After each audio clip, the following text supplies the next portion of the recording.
Okay, James, we're good to go. We can start. Okay, welcome to the School of Materialist Research. I'm James Smith, a senior lecturer in literature and theory over at Royal Holloway College of the University of London. And it's a really great pleasure to introduce a very old friend of mine, Dr. Alfie Bown, who is senior lecturer in digital media culture and technology at King's College, London. Over the past decade, Alfie has produced a series of books which have been, for many of us, an indispensable study of popular culture and especially digital culture that has attracted the attention of Slavoj Žižek. Many other great intellectuals of our time have depended on Alfie's representation of the pleasure involved in computer games, online dating, and other parts of the infrastructure of our lives. Today, his topic for this lecture is Capitalism, Psychosis, and the Digital. And I hand over to Alfie now. Great. Thank you, James. And yeah, thanks to the guys at School of Materialist Research for inviting me. I'm going to give quite a short talk, just half an hour or a bit more, and then there'll be time. We should finish before 6 or before 7 your time, or whatever time it might be within the hour. So there'll be a bit of time for question and answers. But I want to say before I start that this will be a course. So the description actually for this talk that I circulated, perhaps you saw when you registered, is the description actually for a four-part course, which I'll be offering at School of Materialist Research. So the purpose of today was really just to introduce my idea, and then I'm hoping that some of you will find this an interesting topic and be interested in signing up to the course that will later be advertised through School of Materialist Research. So really excited to talk to you guys about this and to see what your thoughts are as well. What I'm going to do today is introduce. I'm starting work on a new book, and this book is at the moment going to be called Psychotic Capitalism. So this is a new topic for me and a very new idea that I've had. So please do feel free to tell me I'm wrong. This is something I've not yet established my final ideas about, and want to sort of use this course to kind of explore in full. But in this short talk, I'm going to sort of just lay out my basic initial theory that we live in a particular kind of psychotic capitalism, and that really, if we want to understand contemporary capitalism, a sensible way of doing so would be to apply psychoanalytic concepts of psychosis to the subject of capital today. In particular, the digital subjects, which I'll talk less about today than I will do in the course. But my view is not so much that we're all psychotic, but that digital media asks us to take up the position of the psychotic, and that this is part of how contemporary capitalism works. So I'm hoping that you find some of it interesting, possibly correct, wrong, but at least stimulating and provocative. So to begin with, what is psychosis? And I think I should say a little bit about that. I mean, it's very interesting when I started doing research into this question to see how the term is used in different pockets of everyday life. It's a clinical and often medical category. It's very liberally used or loosely used in diagnoses of patients in the medical world. Usually about 2 to 3% of Americans who have diagnoses have psychotic diagnoses. It's less among Europeans, it's less than 1%. And I think that's probably simply down to a different kind of metric that's used in the medical industry of the respective continents. And it's also, it's applied to such a range of symptoms, quite complicated and overlapping ones. It's usually associated with hearing voices and experiencing intense fantasies. And I think this is a sort of starting point. Now, Stijn Vanquel is an interesting psychoanalytic theorist who wrote a book in 2014 called Diagnosis and the DSM, and it really shows how many different versions there are for psychosis and definitions, how many different definitions there are, even in official medical language, and how over time it's actually become even more diffuse. In general discourse as well, we often hear this word applied. I'm sure perhaps some people of the millennial generation like myself will identify with this, but the word psychotic is quite often applied, I'd say mostly to men, and usually when talking about relationships or failed relationships. So the word psychotic appears in popular culture often when people are talking about their exes, which I also think is provocative and worth thinking about. But in psychoanalysis, psychosis has a more concrete meaning, and I follow Freud and especially Jacques Lacan in my understanding of psychosis. And I will, by the way, I'm aware of the more, not everyone at School of Materialist Research is interested in psychoanalysis. I'm going to talk quite a bit about Marxism and why I think psychoanalysis is a critical addition to Marxism in understanding precisely this psychotic capitalism that we may potentially be living in. So that's sort of coming. But for Freud and for especially in the work of Jacques Lacan, psychosis it describes basically one of three subject positions, the other two being neurosis and perversion. And basically, I'm sort of paraphrasing and getting it wrong, but for the sake of argument, we can say that almost all subjects can be thought of in one of these three categories in the Lacanian sort of schema. There's some flexibility in this kind of. It's not depending on who we're dealing with. It's not always so rigid. Leon Brenner has an interesting concept of a fourth category of the autist, for example.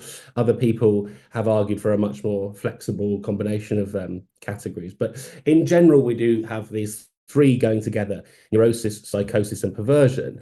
I'm going to try to sort of explain basically how I think these function. I just have to. There's just a noise there. And introduce the concept of psychosis through a comparison with perversion and with neuroses, since these are the sort of three primary subject positions. So before I do that, very interesting book came out in 2016, the first year of the Donald Trump election, I guess. So being written in the run-up to it by a very interesting clinical psychoanalyst, Anna Rogers, who actually identifies herself as psychotic. And in her book, she argues that the psychotic is the figure who experiences the position of witness to a ghastly other in social isolation. For her, the psychotic alone can see the horror of the truth. This is her definition of psychosis. And it's a very bizarre book because she is both a psychoanalyst and a self-proclaimed psychotic. But I'm going to say, and I just want to sort of show you where I'm heading, I'm going to argue that today we are a generation of subjects in a state of social isolation in which we alone can see the horror of the truth. And this is a characteristic of subjectivity under this contemporary capitalist moment, but it's also a particular quality of digital subjectivity. And this leads into greater and greater fantasies, which I'm sort of coming to. So to do this sketching out of the role of psychosis in a fun way, I wanted to do it through the concept of milk. So I don't know if I have given a long talk before on milk. I don't think any of the people who have had to listen to that are here, but apologies if you have heard some of this before. But I'm going to give you three examples of milk that have played out in contemporary culture recently, and explain the three categories: the neurotic, psychotic, and perverse category through this concept of milk. Now, milk is extremely interesting. For Melanie Klein, the breast and its milk become both good and bad. She calls this the good breast, the bad breast, because the child comes to have this kind of love-hate relationship with the parents via their regulation of their access to milk. She analyzes this attraction-repulsion approach that the primary object of milk creates. in addition to her, the less well-known psychoanalyst August Stark, he argues that the origins of castration are found in relationship to milk. So the father taking away the baby from the mother's breast is a kind of pre-castration castration, with this removal of the milk vessel from the child, which the child had formerly seen as a sort of part of itself. So why I'm saying all this, milk is not just I often like to give talks with some kind of joke in it, but milk is not just here for fun. It's also a fundamental part of the subject's development, and milk operates as part of the formation of subjectivity. And in the end, I'm going to argue for a kind of universalism, a particular kind of universalism, a sort of negative universalism, which I think can help us out of this kind of psychotic capitalist state that we're in. And I'll just say, with that in mind, that we all drink the milk. We all drank the milk, even if it was formula milk, whatever creed, gender, race, belief system we might belong to. So there's a certain kind of odd universalism in milk itself, and a certain reminder in milk of where we came from in the history of our subjectivity. That is also why milk is so prominent in films, whether it's Clockwork Orange or Psycho or whatever. I mean, those are some of my favorites. What's the film with the Haneke film? Funny Games US. That has a nice bit of milk in. So anyway, now here are my three milks. I'll start with quite a perverse example of where milk popped up in popular culture recently. And here I'm going to very briefly share a little bit of a YouTube video, and we'll start here. So this, for those of you who haven't seen it, I'm just going to play about 10 seconds. So this is probably familiar to people from a few years ago. It was viral a few years ago. It was an art project called He Will Not Divide Us that was featured or hosted by Shia LaBeouf. It's a project by Luke Turner. It's a very liberal project. It was in I forget the name of the gallery in Brooklyn, but it was in a gallery in Brooklyn, and the idea was to have a camera scrolling 24 hours a day.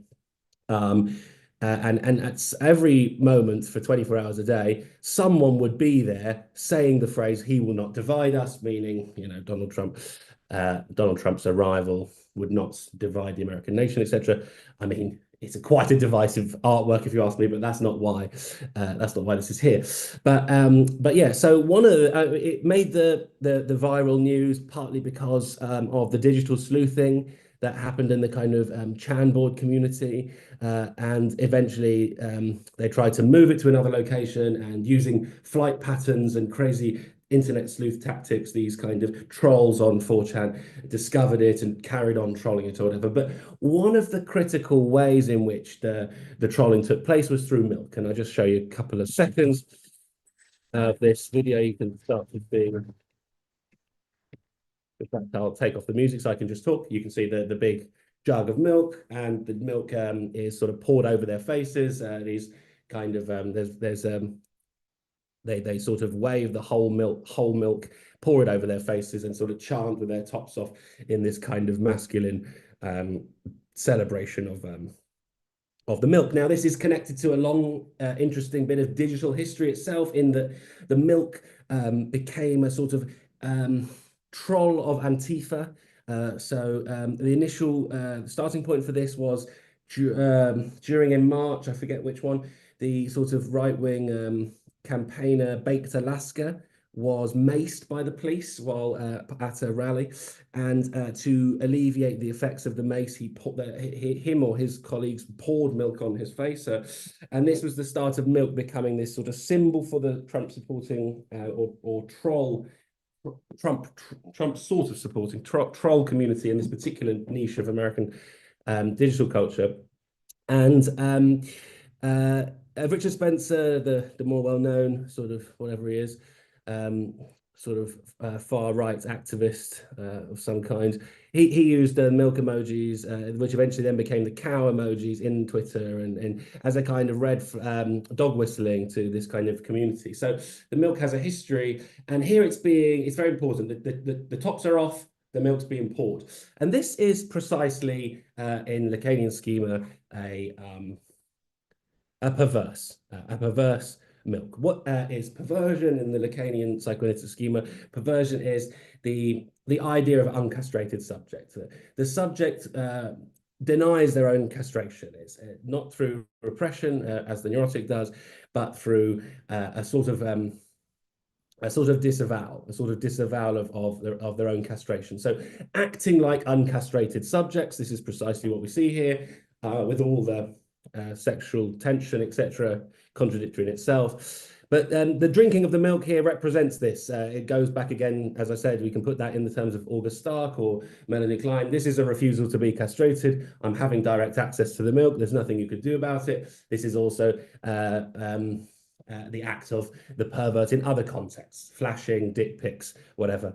This is the structure of perversion. And the best psychoanalytic book on perversion is by Stephanie Swales. She comes up with this very interesting concept, the subject supposed to know, N-O, which plays off another part of Lacan where he talks about the analyst as the subject supposed to know with a K-N-O-W. But in short, the subject supposed to know, the perverse subject, is crying out for castration. They're saying, tell me off, castrate me. Right, it's a challenge to the natural order of things, the society itself, almost saying, I'm acting in this uncastrated way precisely out of a desire to be castrated. Tell me off, bring me back in. I'm sure those of you with kids see how perverse they are. So this is a perversion in the psychoanalytic schema of things. I'm going to have to speed up a little bit, I think. I'll show you a meme quickly to talk about neuroticism. So this is one of my favorite memes. It is the forced to drink milk meme. There's lots of different versions of it. You can have a look on Know Your Meme. It, again, had its moment of virality. It sort of disappears. But I'm always interested in using these viral digital culture to kind of think about identity and stuff like that. Just what I'm doing here. Anyway, I like this personally. This version of it is my favorite. It's very simple. It's a sort of a mockery of everyday politeness, getting off the bus, thanking the bus driver, but the thank you is being sort of shoved down the bus driver's throat. There's something very aggressive about milk, as you might think from Clockwork Orange or whatever. That is also more perversion. But here, you're the one forcing the milk down the throat or whatever to the sort of ungrateful bus driver. Which again, this is a classic example of neuroticism. In neuroticism, we repress our castration, but deep down we feel this repression. We feel that we're a lacking subject, and this is, I think, I think it's probably not ridiculous of me to be so flippant as to simply say that if you're one of these Lacanian subjects, you really want to be the neurotic one. It's the sort of the subject who can succeed most in society and who can survive best. And this is because on some level, although repressed, there's a knowledge of our own failure as a subject, of our own lack, of our own inherent complicity in problems, in failures. And the neurotic subject is constantly worried about their own failure, their own lack. And they're not getting too close to this anxiety, but they're constantly circling around it, circling around their own failure, their own lack, their own alienation, and feeling it. And this meme, I think, really does show this, how in everyday life, we thank the bus driver, we feel a bit weird afterwards. It shows the sort of failure of everyday interaction and this kind of awareness of our own failed subjectivity. Very different to this apparent performance of uncastrated, unanxious, pure subjectivity, etc. Now, although, of course, these guys are horrible right-wingers, I will turn now to where I want to spend the most time at this concept of psychoses, and I will show you a couple of minutes of another incidence of viral milk from contemporary culture. I'm sure another one you've probably seen. This is a UK example, but I know that in other countries we've had this similar kind of activism. And this is the role of milk in as a tool in sort of vegan activism. So trying to flag the injustices of the dairy industry or whatever, which of course I think is a perfectly valid thing. But the strategy itself of the milk pouring here is interesting. Yeah, toss off, bugger off. Again, I'll just show you a couple examples. It's just basically, I'll do it with, so I can carry on talking over it. Going into restaurants, pouring milk all over the floor in department stores. It did also happen in restaurants. Here it's being poured all over the cheese.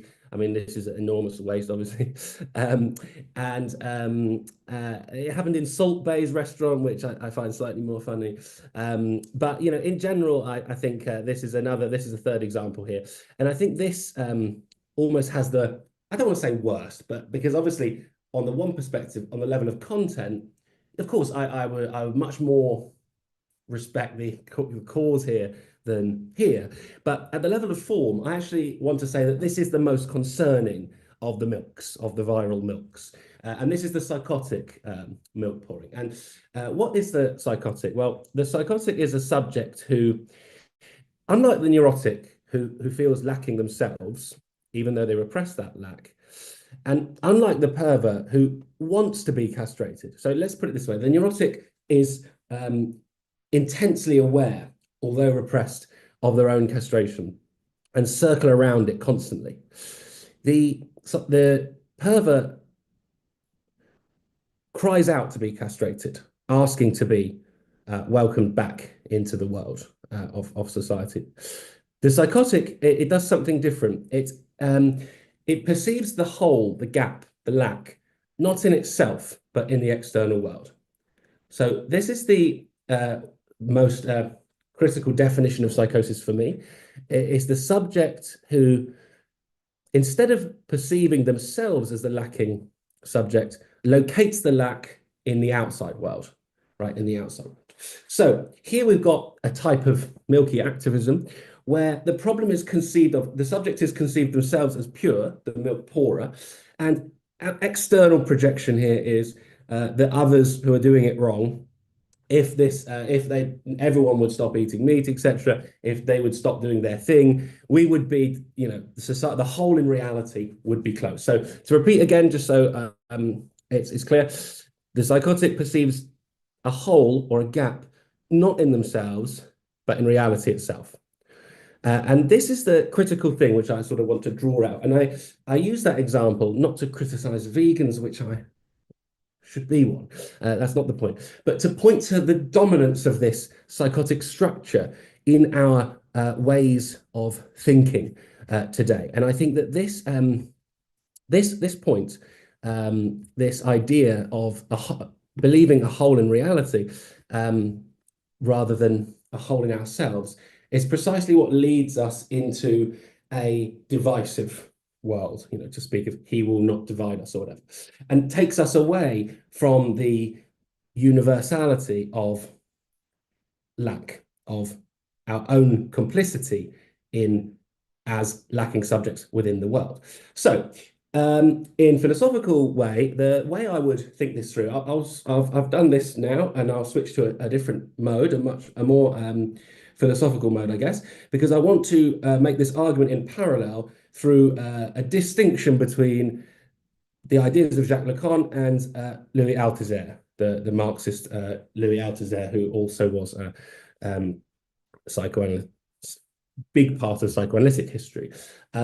So because I think the person, by the way, who is the best at this is the Slovene philosopher Mladen Dolar, and he points out that there's some critical universalism in Freud and in psychoanalysis. And he says, for example, that if you look at the 5 major cases of Freud, what are they? The Rat Man, the Wolf Man, Dora case, Little Hands, and Judge Schrader. You can hardly imagine 5 more different subjects, even if there might be some excluded, of course. But these are 5 more different subjects. And this is how psychoanalysis works. Every individual analyzer and a person who comes to therapy is unique and particular. No formula applies universally to all subjects. Now, that is where psychoanalysis has been criticized before. But at the same time, psychoanalysis does reach out of the clinic and insists on sort of appearing everywhere. At the same time, from this particularisms comes a kind of universality. So there is, although there are differences between every single subject who ever goes into psychoanalysis, every single subject here, etc., there nonetheless emerges from this multiplicity of particularisms, says Mladen Dolar, a universalism, a certain kind of universalism. Now, as soon as you start saying the word universalism, you get some criticisms. Hopefully, I'm going to head those off, some of them off. So one of the ways to think about this would be in the difference between Althusser and Lacan in the history of this relationship between psychoanalysis and Marxism. And to put this in a very simple way, we could say this: Althusser and lots of Marxists who followed his way of thinking basically thinks of alienation as a problem which can be overcome. Right. Whereas for Lacan and for the Slovene school, the likes of Mladen Dolar, Lenka Zupancic, Slavoj Žižek, they have followed this non-Althusserian approach, which is to say that alienation is the condition of subjectivity. It can't be overcome. So we have to, instead of attempting to overcome alienation, we have to live as alienated subjects. So it's like embracing alienation rather than attempting to overcome it. Now, I think I can just say as a sort of suggestion, and again, this will take a lot of unpacking and people will disagree, but I would say if you glance at the left today, you can see a lot of the left defined precisely by this desire to overcome alienation. And it results in a refusal, which essentially results in a refusal to witness or accept one's own complicity in the systems that we're dealing with. So again, to return to the terms of psychosis, we might say that psychosis externalizes internal trauma, right? It turns a lack at the heart of the subject into a hole in external reality, just as the milk pouring vegan perceives a possible world in which this gap is closed, this hole in reality is fixed or whatever. So to the Marxist who wants to overcome alienation and live in an unalienated condition, again, it is taking an external trauma, the fact of alienation as a condition for subjectivity, and sort of proposing a solution, proposing a solution in which this gap would be closed, this alienation would be closed. Now, in a fascinating piece of writing on a lecture that Althusser gave at the end of his career, he wrote about psychoanalysis, and he says something pretty interesting. I thought I would just read. The problem of psychoanalysis is this. The question of psychoanalysis is this. This is Althusser. What does the little human being encounter when he achieves the state of little human child? If psychoanalysis concerns this passage from the biological to the cultural, the passage from the little biological being to the little human child, what does the little human being encounter when he enters culture after having passed through the defile of the signifier? Now, here I think you can see a different Althusser to the one more famous from essays like Ideological State Apparatuses, where he talks about how ideology turns individuals into subjects. Because here, with this concept of individuals becoming subjects in the hands of ideology and under the gaze of ideology, we have this belief that there might be an individual without subjectivity. There's a possibility of an unsubjectified individual. There's a possibility of an unalienated subject. So he's got this idea of individuals becoming subjects. Then later on, when he's talking about psychoanalysis, he's got this comparable thing where it's little biological being becomes little human child. So what's the difference between biological being, individual, and human child, subject? So this is really interesting, I think, and I think it almost goes back on some of the things that Althusser previously would be the difference between Lacan and Althusser. But and here's the thing I read before. After having passed through the defile of the signifier. So what is the critical thing that happens to go from biological being to human being? It's the passing into language, which is the defile of the signifier. Defile in the sense of being defiled, right? Like, I don't know if that term comes from presumably losing your virginity, being defiled by this entry into language, by the signifier, by the entry into language. And so as we enter into language, we become defiled. And this is also the milk, to go to the milk. When we in the terms of August Stark, when we are told no to the breast and we separate ourselves from it, and we then conceive of ourselves as a subject separate to the breast. We're no longer a little biological being. We're now a human child, and that operates as a kind of defiling, a kind of failing, a kind of lack, frustration, castration, whatever you want to call it. So this is again the subject of lack, which is kind of marked by this misrecognition, this kind of failure. And here I think is where we find the kind of universalism that we need in order to have a sort of functioning society. It's a universalism of lack, defiledness, alienation, failure. And this universality, and this is I'm coming to my conclusion here, because as I say, I just want this to be, this is very provisional, and I don't want to proclaim to have finished this. It's just early thoughts on the topic. But what I think we're looking at today is a failure to accept this universal lack. Now, I want to say that when you start saying you're a universalist, of course, these debates have been had a lot in recent years, and usually, of course, the criticism is a totally valid one. You might hear people say, for example, well, if you go argue for a universalism, then how do you know it's not, for example, a white universalism? Let's say a male universalism. Now, this was lobbied at Freud when he, when I said that there are no 5 more different subjects than the 5 case studies in Freud. But one could easily say, well, where are the these are all a certain type of class. They're all a certain type of subject. They're all a certain type of race. That's, of course, the problem one gets into with universality and with universalism.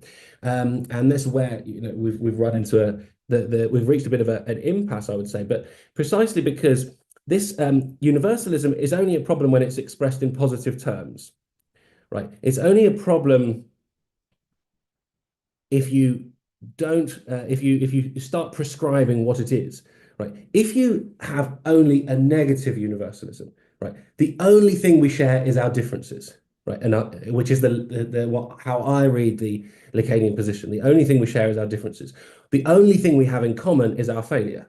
This is why my last book was about comedy, and this is why I think comedy is important, because comedy exists in order to show that we're all universal failures. Right? We're not. There's nothing else in common that we have with each other apart from failure. That I think we can say across race, across class, across gender, across sexuality, that we've all passed through the defile of the signifier. We've all drunk the milk and been told no. We've all failed. And this is how the likes of Lavendola create a universal philosophy out of the multiple particularisms of psychoanalysis and against the Althuserian idea of closing the gap at the heart of the subject, living in a unalienated way. So today, I think that to come to the conclusion, I think that we're seeing a huge increase in psychotic thinking. Now, I'm not saying that I'm not psychotic. No, we all are. It's not that there are more psychotics than ever. It's that we often find ourselves taking up the psychotic position. And I'll just go back to the definitions, which I started with. The one from Anna Rogers, the psychotic psychoanalyst.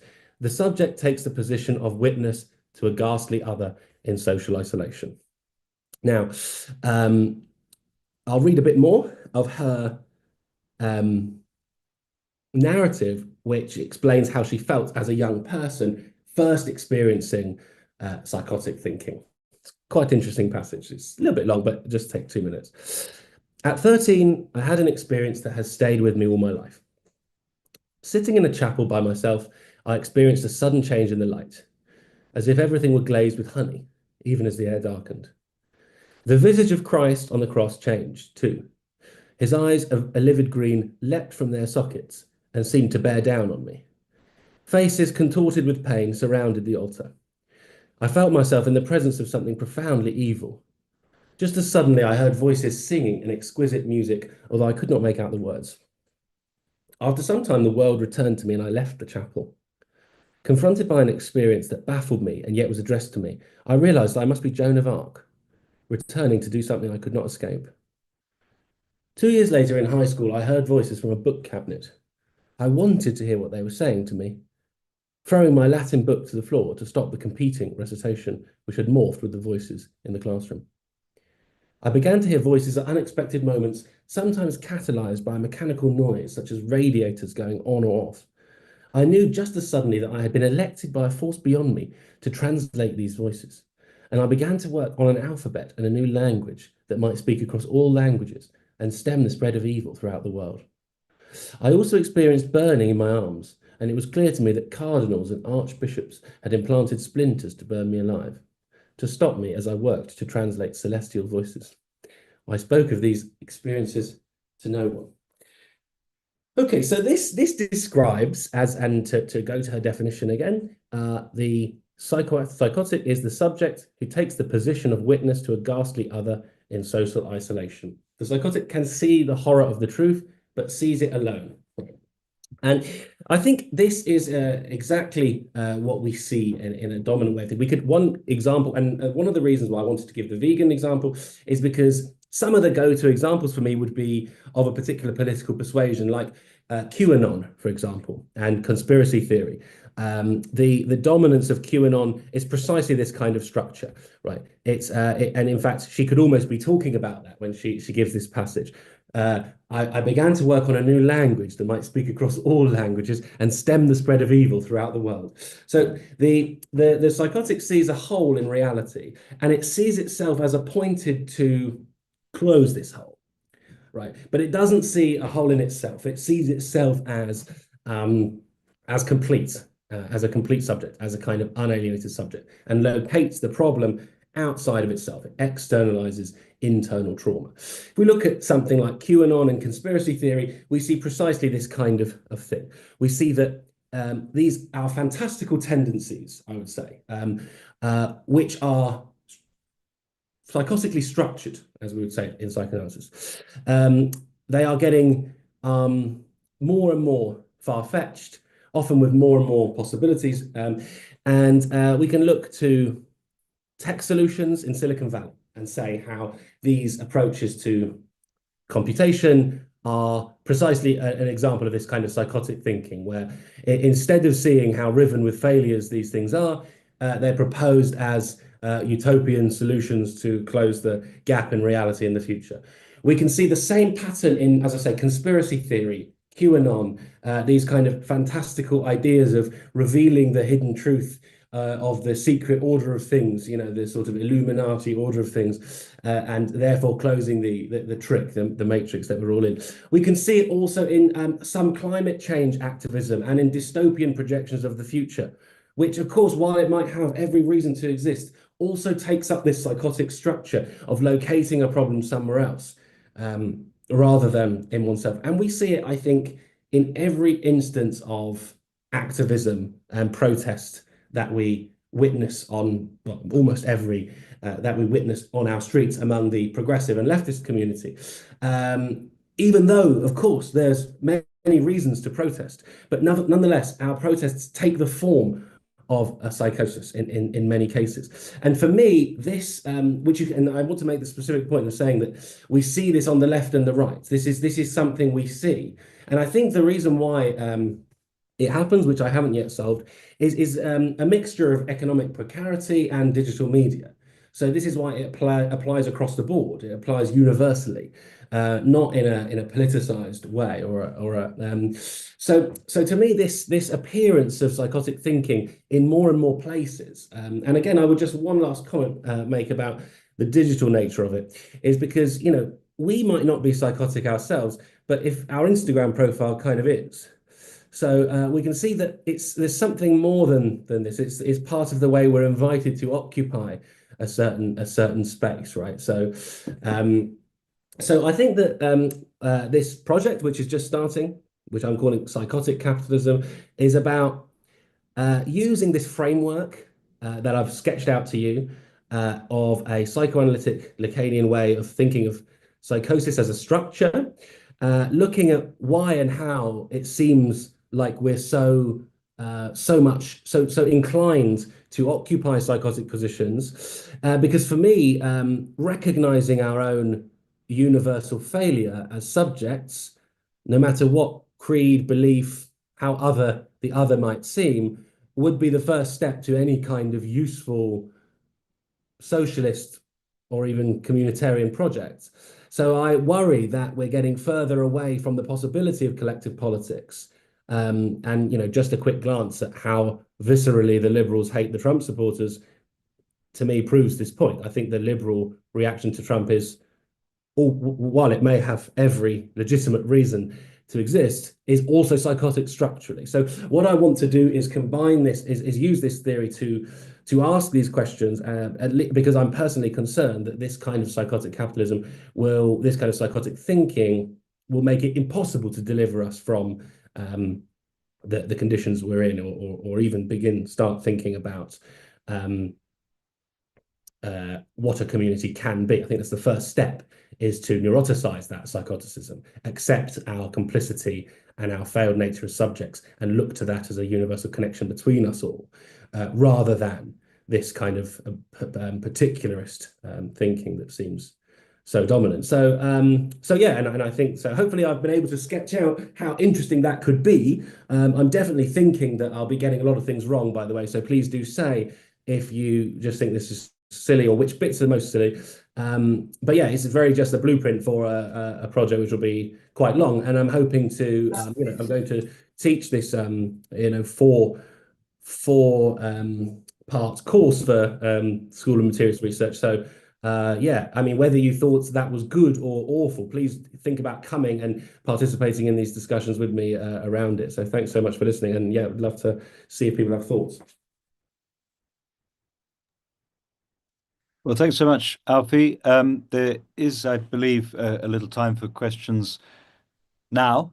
So by all means, put your hand up, type in the chat, and I'll read out your question. Or if you'd like to say your question, then that's great too.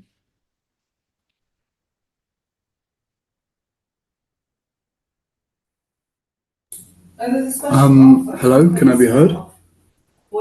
Yeah. Hi. I was wondering, well, actually, when I just off the title, you've gone. I was wondering, the context in which I've heard about psychosis and capitalism is in the markets themselves behaving psychotically, with like increasingly self-reflexive, speculative products that aren't aware of their own kind of flimsiness, but think that there's some kind of maybe gap in the market rather than in the actual products. I was wondering if that's factored into your thinking, if that's going to be an angle that you're going to come at, or is it more from this kind of human subjectivity and its psychotic nature? No, I think it's a great point, because, well, it should be, Jude. Yeah, I must think about that, because, I don't have I can't say that I've thought about that much already, but what I could say is that, I think that what's interesting, I don't think it would be interesting to do, although I'm sort of using psychoanalysis to sort of point out a gap with certain types of contemporary Marxism, I also don't think it would be useful to use psychoanalysis without Marxism, because I sort of see what I see here for me ultimately is that we are sort of subjects of the economy, and we feel those things on an affectual level. So I do think it would be necessary for me to look at because my guess would be that the roots of this problem are actually found in the economy. So it wouldn't surprise me, for example, if a psychotic market would produce psychotic subjects, because I think we are sort of reflections of, and this is why I really don't want, that's why I'm taking so much care to sort of do this, examples from the left, examples from the right, because I don't want this to be, I could see how easily one could say, well, look at all these psychotics on the right, and that's not what I think this is, actually. I think it's more material conditions and economics that's producing this type of psychosis, not culture wars and political stuff. So I think it would be very important for me to do, as you suggested, and look at sort of what trends there might be economically, and how that might be, having a knock-on effect here on the subject's own, like, affective lived experience in capitalism.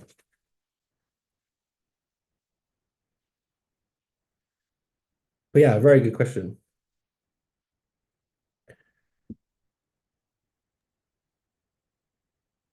I'm going to read a question from Will Byrne in the chat.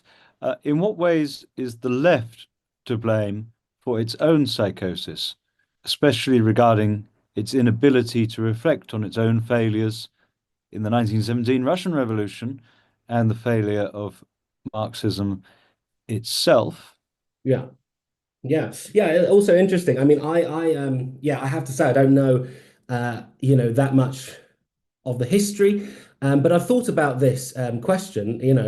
In what ways is the left to blame for its own psychosis? And my sort of the point in history I sort of intellectually reach to think about that is May 68. It maybe will. You probably know more about the Russian Revolution than me, and there might be another history there. But I always think about how, in a way, we can see this Althusser Lacan distinction that I tried to draw. This, on the one hand, we can live in an unalienated way, and on the other hand, my position, you have to accept the universal alienation of subjectivity and how impossible it is to overcome. I see that as originating in the failures of May 68 and in the logic. And this is also, again, very interestingly discussed by Mladen Dolar, who I recommend to everyone. But if you look at the slogans of May 68, things like live without limits, live without limits, live without rules. I can't remember the French words.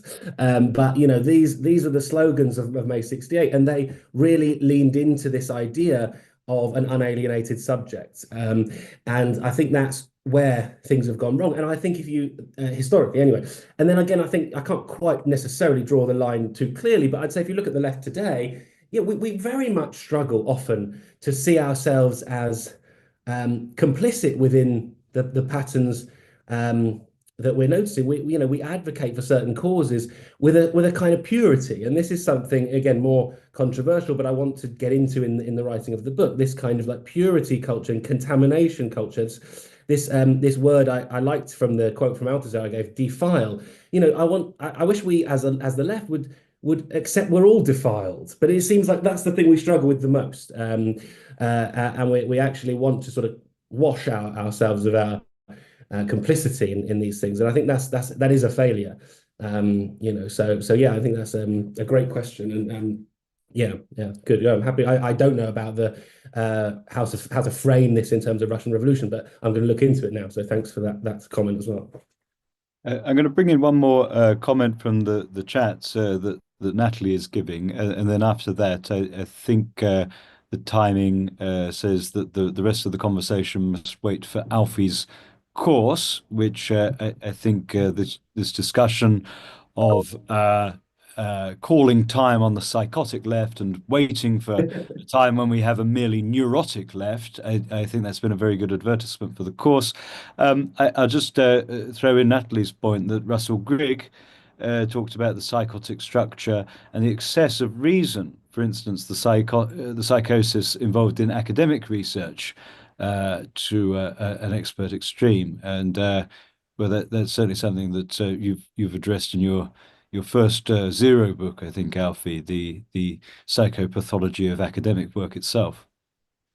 Yeah, and if you know where that book is or where that is, Natalie, if you could pop it in there, or let me know offline, because I would like to read that actually, because I haven't read Russell Grigg's on this topic. So yeah, but I have, as James said, written about this crazy world of academia, and so that could be interesting for me. But yeah, I'll if you know where it is, let me know. Well, I don't know if we still clap speakers on Zoom talks these days, but I will. And I'd also like to thank the participants and indeed the School of Materialist Research for organising this event. Yeah, thanks so much, everyone. It's really nice to talk to you. And yeah, I mean, if people have more, I'm just going to last thing put my email address in the chat here, because yeah, it would be great. Yes, exactly. Could you, if you're interested in the course or in just talking to me more or asking me questions, can you drop me a line there, and I can make sure that you are contacted about the course, because Katerina is just working out exactly when it will be run, and it'll be announced on the website and stuff. But if you let me know, I can make sure that anyone who wants to is updated about the course and invited. All right. Thank you so much, everyone. Thank you, Alfie.